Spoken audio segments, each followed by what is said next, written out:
دوستان سلام، درود بر شما. این یه حافظه است.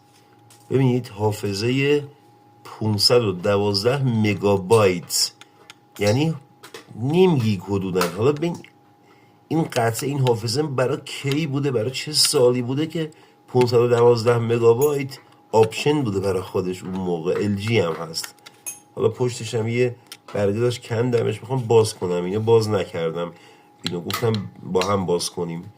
مطمئنم داخلش یه چیپ خوبه یا 2 تا چیپ خوبه باردار.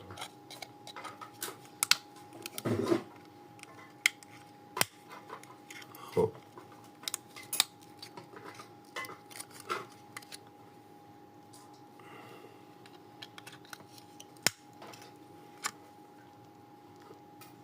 به به، ببینید 2 تا چیپ عالی نسبت به اندازش و این کانکتور که حالا توی دوربین مشخص نیست، کلا داخلش زرد آبکاری تراست. این هم چیپ باشه. یه خوردم حتی خازن اسمبلی داره، ولی 2 تا چیپ خوشگل داره، یه کانکتور قشنگ. مرسی که با من بودید. شب بخیر.